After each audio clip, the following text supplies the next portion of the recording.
Mesdames et messieurs, bienvenue sur Télé 50 pour suivre votre magazine APJ, au peuple de juger. Aujourd'hui, nous recevons comme invité Marcel Ilunga Leou, ancien ministre de l'Industrie, président national de son parti politique. Marcel Ilunga Leou, bienvenue. Merci beaucoup, monsieur le journaliste. Vous êtes président national Du Front National des Fédéralistes du Congo, FONAFEC en sigle.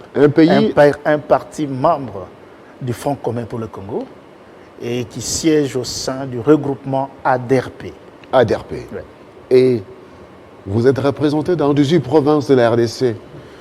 Tout à fait. Malgré le confinement, nous n'avons pas cessé de continuer à nous installer dans différentes provinces.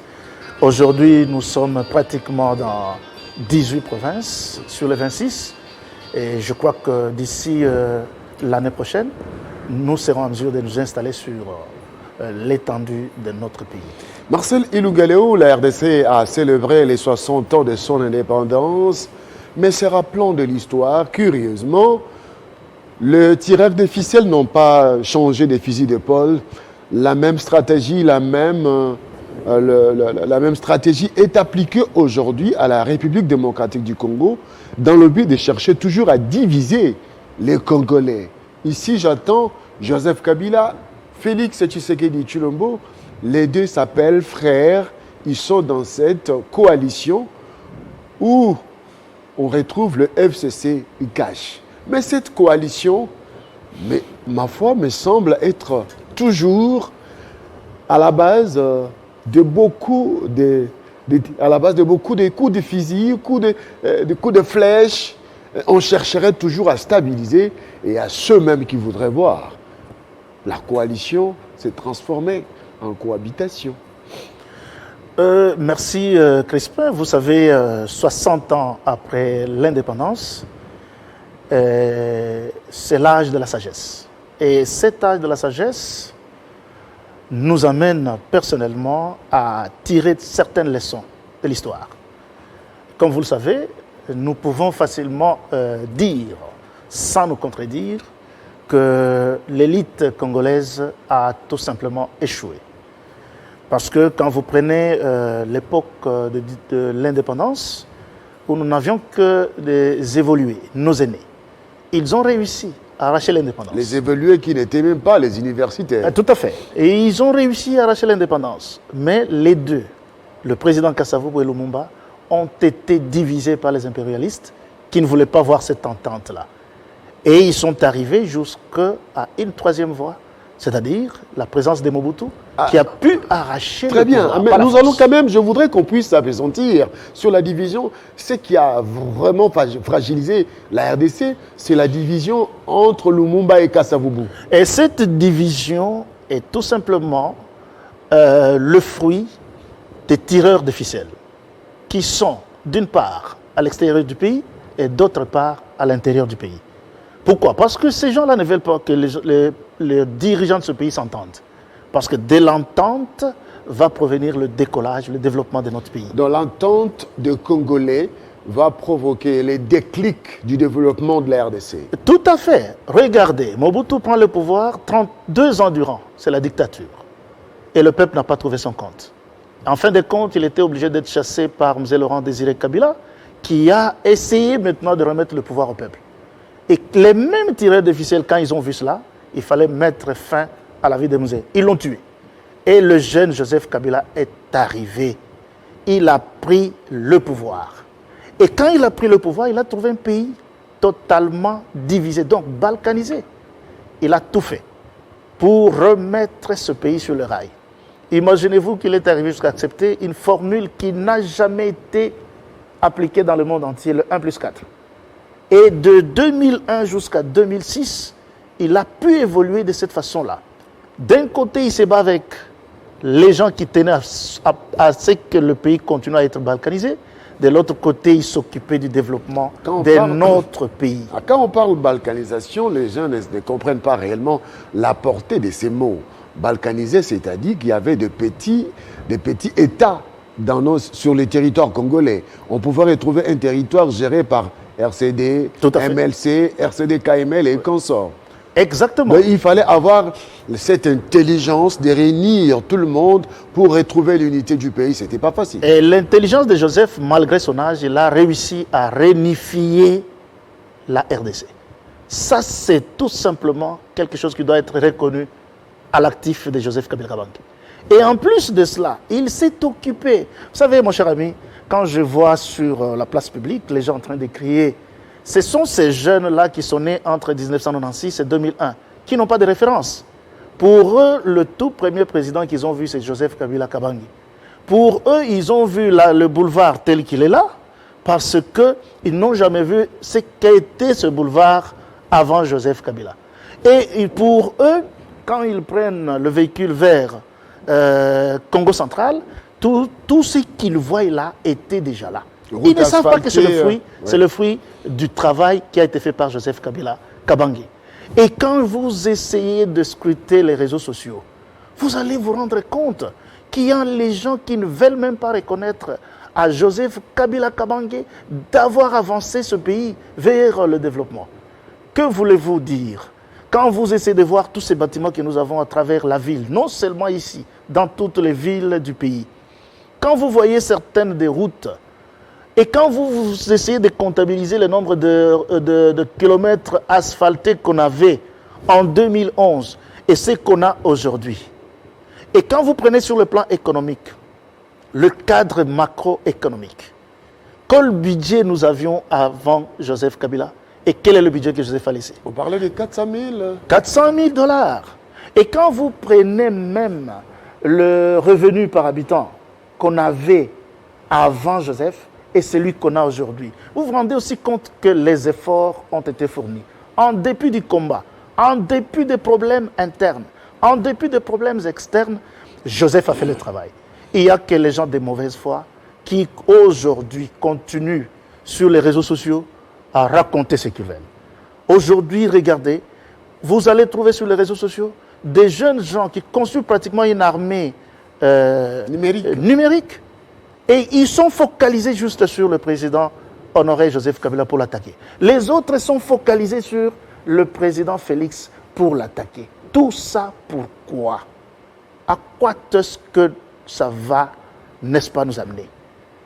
Nous pensons que, à partir du moment où Joseph, en dépit de tout cela, il a organisé les élections. Et aujourd'hui, nous sommes arrivés à ce que nous avons appelé l'alternance pacifique. Et Dieu a fait grâce. Le président de la République, son Excellence Félix Tshisekedi, avec le président honoraire Joseph Kabila Kabange, ils se sont mis ensemble. Et ils s'entendent bien. Et cette situation n'arrange pas les tireurs de ficelle, qui se recrutent de l'extérieur du pays et même de l'intérieur du pays. Voilà pourquoi vous entendez tout ce temps ici, il se crée à peu près une confusion, et cette confusion qui est de nature à nous retourner pratiquement en 1960. Et que vous voyez la population. Les deux personnalités s'entendent très bien, vous le dites, mais de temps en temps, on voit l'escalade verbale de deux côtés, des cadres du FCC, des cadres du CACH.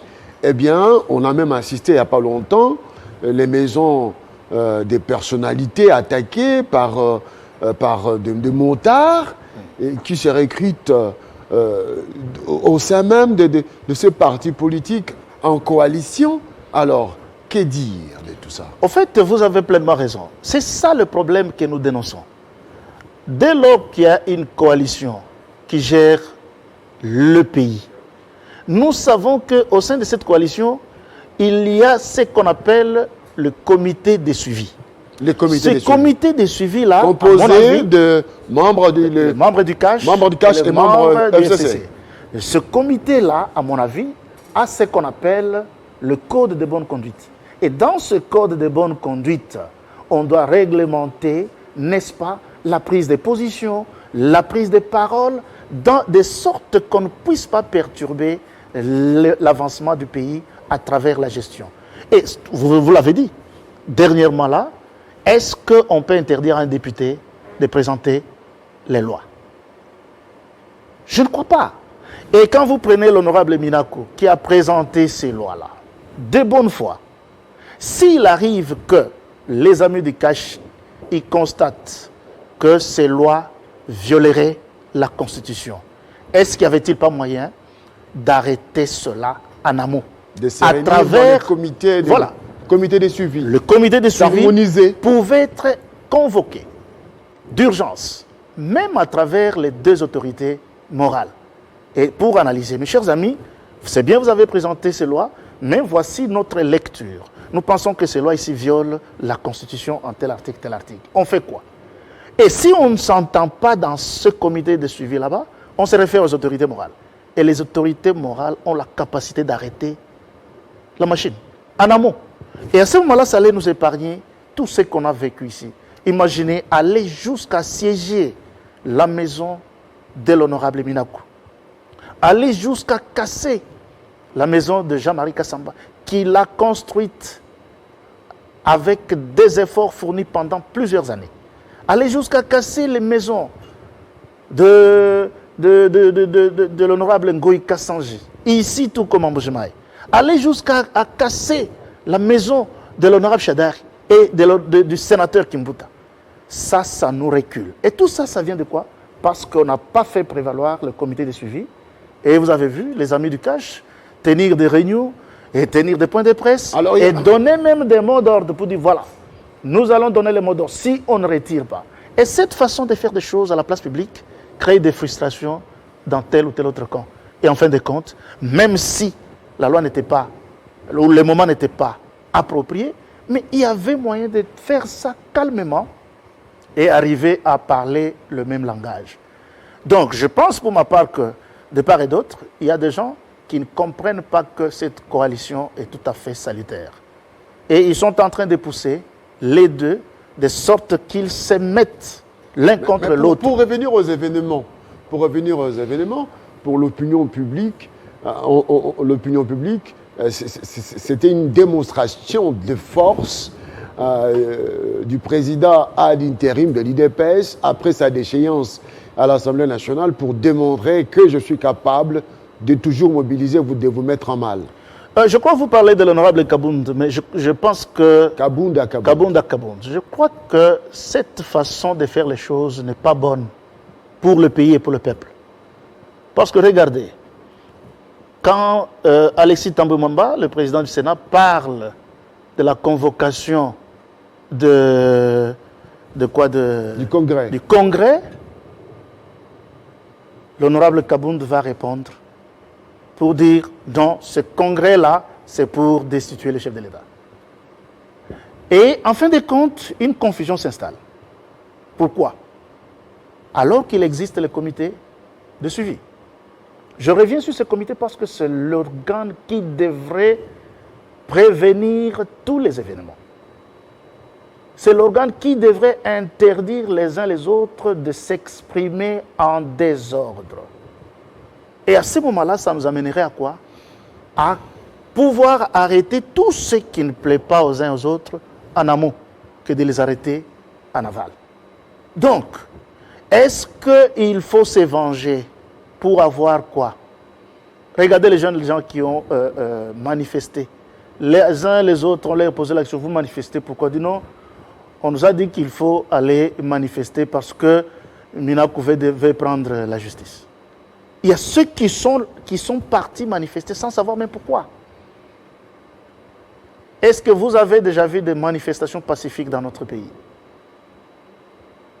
Et si, aujourd'hui, comme j'entends d'ailleurs, certaines confessions religieuses aussi élevaient le ton, moi je pense que le prélat, les hommes d'église, ils ont la possibilité de rencontrer le chef de l'État et de rencontrer l'autorité morale du FCC et faire de sorte à les mettre ensemble. Ce n'est pas le moment où il faut attiser les feux, appeler à la violence. Je vous assure qu'on sait seulement quand on allume le feu, mais personne ne sait comment ce feu peut s'éteindre. À cause de cette discorde entre Joseph Kassaboubou, j'en reviens parce que cette émission, nous tournons après des jours de célébration des 60 ans, l'histoire doit nous renseigner. Oui. à cause de la division de Joseph Kasavubu et Lumumba, la RDC n'a pas pu décoller. D'où, aujourd'hui, la RDC a tout intérêt à voir la coalition aller jusqu'au bout et produire des effets escomptés. C'est la seule façon, Crispin, de mettre au défi tous ces impérialistes qui tirent des ficelles. Nous devons tirer les leçons du passé. Et en tirant les leçons du passé, nous devons savoir que seule l'union entre Joseph et Félix fera de ce pays un pays où il fera beau vivre. Pourquoi je l'ai dit? Parce qu'aujourd'hui, tout ce qu'on met dans les oreilles du chef de l'État le met en distraction au lieu de réfléchir sur ce qu'il doit faire pour le bien-être de la population. En faisant de sorte d'abord à éliminer la Covid-19 qui fait fureur et ensuite voir les actions qu'il faut mener pour rendre la vie vivable. Mais il sera obligé de commencer à prêter oreille à ce qu'on lui dit à gauche, ce qu'on lui dit à droite, ce qui n'est pas une bonne chose. Une distraction. Une distraction. Il faudrait que tout le monde travaille dans le sens de voir le président de la République, chef de l'État, avec son frère honoraire Joseph Kabila, se mettre ensemble. Je sais que c'est une situation inédite, que plus d'un, ici chez nous, n'avons jamais vécu. De voir un président en fonction qui remplace notre président vivant. On n'a jamais vu ça. Et voilà pourquoi les gens profitent de cela pour chercher à les diviser davantage et nous reculer. Et le chef de l'État a un bilan à présenter en 2023. Il a besoin du calme. Il n'a pas besoin de tout ce que nous vivons ici comme brouhaha, des problèmes qu'on lui met à l'oreille, au lieu qu'il réfléchisse ensemble avec le Premier ministre et le gouvernement sur le bien-être de la population. Parce que je vous assure, mon cher ami Crispin, il n'y a rien d'autre comme bilan à présenter que l'amélioration des conditions de vie de la population, qui fera que le chef de l'État, en 2023, le peuple puisse encore lui renouveler sa confiance. À la veille de la célébration du 60 ans de l'indépendance de la RDC, on a frôlé la catastrophe avec cette interpellation du vice-premier ministre de la justice et avec la montée, avec cette sorte de solidarité gouvernementale appelant à ce qu'on libère le ministre. On a frôlé la catastrophe comme en 1960. Tout à fait. Voilà pourquoi je dis qu'il faudra que tout le monde prêche la paix, l'amour. Nous avons tous besoin d'une justice indépendante, ce qui est une bonne chose. Parce que, comme la Bible le dit, c'est la justice qui élève une nation. Mais nous avons besoin d'une justice juste. Ça, c'est important. Une justice juste. Et puis, l'installation d'un état de droit où il y a une justice juste est un processus. Ce n'est pas, n'est-ce pas, par baguette magique.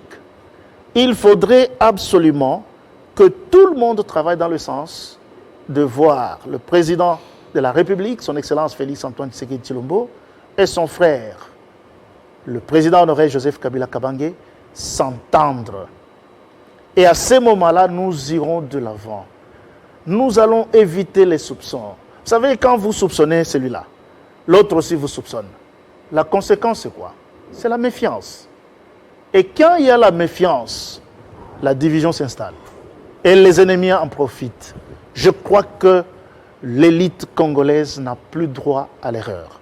Que ce soit la société civile, que ce soit les églises, il faudrait que tout le monde prêche l'amour, que tout le monde prêche l'entente, que nous puissions aller de l'avant.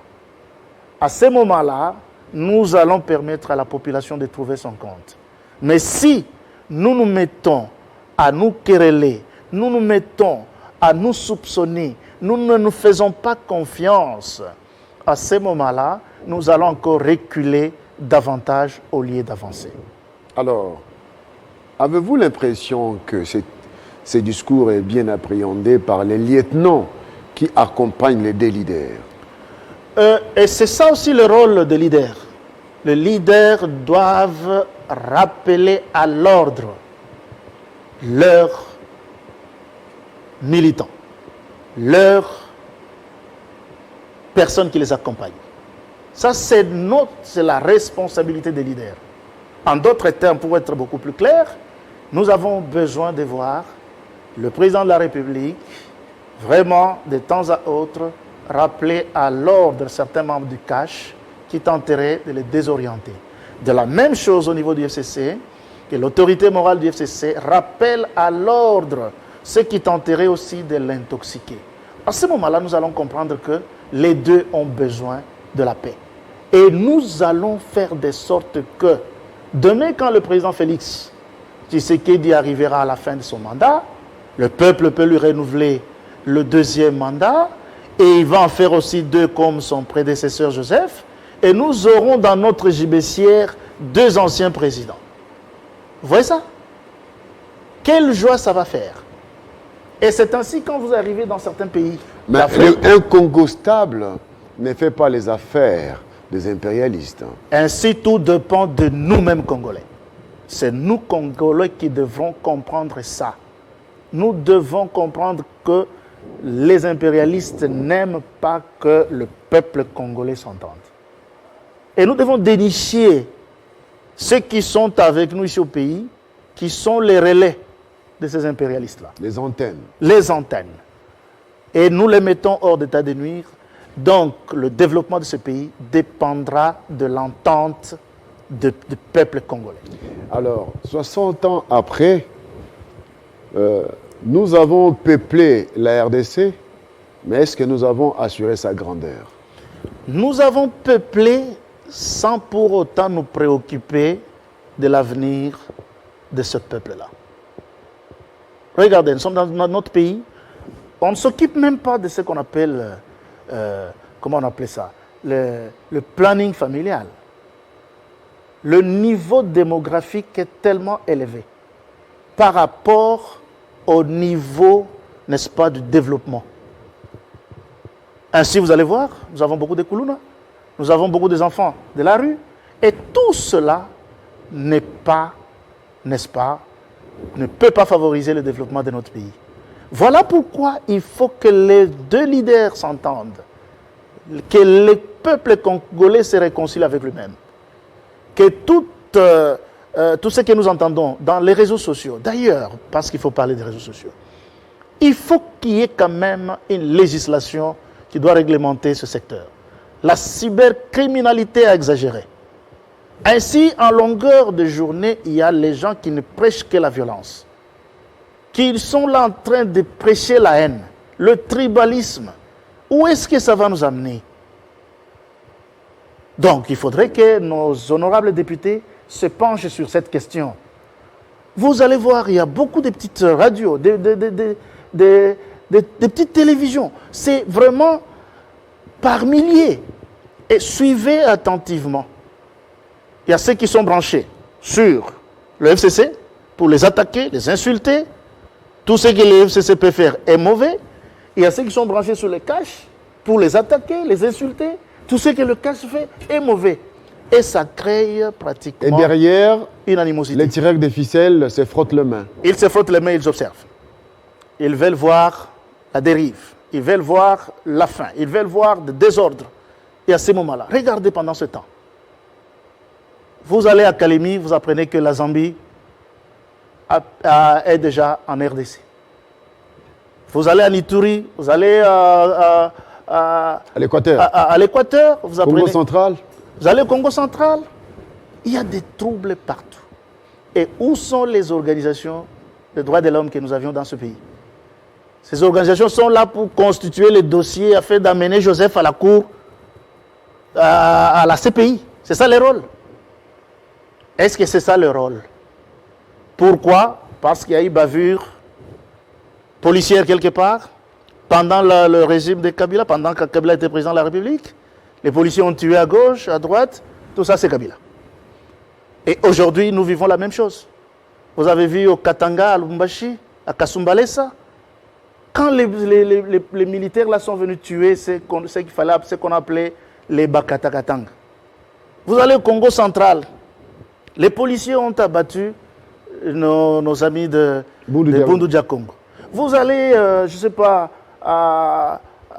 du côté de l'est de l'Ituri là-bas, où un activiste des droits de l'homme a été froidement abattu.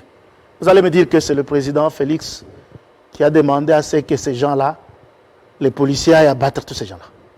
Est-ce que c'est un raisonnement cohérent? Est-ce que c'est un raisonnement cohérent? Et c'est tout ça qu'on met sur le dos de Joseph. Vous avez vu dernièrement là même un pasteur, celui qui est chargé de lire la Bible, de paître les brebis. Il est allé, il dit voilà, je viens de porter plainte. Et quand il porte plainte, c'est quoi? Ce sont les bavures telles que je vous l'explique ici.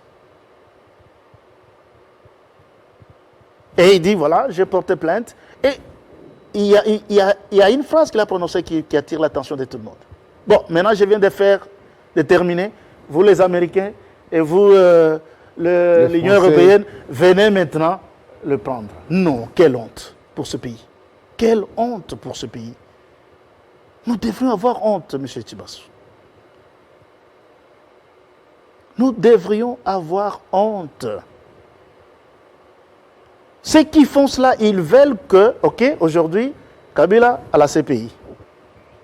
Et de sorte que demain, quand Félix aussi va terminer, on prend aussi Félix, on amène à la CPI. À la CPI. Et à ce moment-là, qu'est-ce que nous allons devenir, nous, le peuple congolais? Non, nous avons besoin de nos anciens présidents. Nous leur devons du respect. Il faut qu'on les respecte, qu'on les considère. Ce sont les patrimoines de ce pays. Il ne faudrait pas les insulter en longueur de journée comme c'est le cas. Et nous voulons demain, quand nous aurons aussi Félix, comme deuxième président vivant, ça va nous faire la joie. De sorte que le président qui sera en fonction, à tout moment, il consulte deux de ses prédécesseurs. Quelle joie! C'est comme ça que ça se passe en Tanzanie aujourd'hui. On sent que les gens sont très heureux de voir leurs anciens présidents vaquer paisiblement à leurs occupations. Aujourd'hui, Joseph est dans sa ferme, en train de faire le chant. Pourquoi ça ne fait pas la joie des uns des autres? Pourquoi? Qui vous dit qu'en 2023, Joseph ne peut pas donner le mot d'ordre au FCC de soutenir son frère Félix-Antoine Tshisekedi Tshilombo? Qui vous dit ça? Voilà ce qui doit nous interpeller. Et la population n'a besoin que de cette paix-là pour qu'elle se vive. Assurer la grandeur de la RDC, c'est militer pour l'unité du pays. L'unité du pays, la paix et l'amour. Il y a beaucoup de gens qui prêchent la haine. Il y en a beaucoup. Quand vous allez sur les réseaux sociaux, même dans différentes chaînes, beaucoup de politiciens, beaucoup de journalistes, vos confrères, beaucoup de gens prêchent la haine. Où est-ce que la haine va nous amener? Au développement? Vous avez déjà vu un pays qui s'est développé grâce à la haine? Au désordre et au chaos. Au chaos dans le pays. Vous avez vu, on est en dépillé même dans les maisons des gens.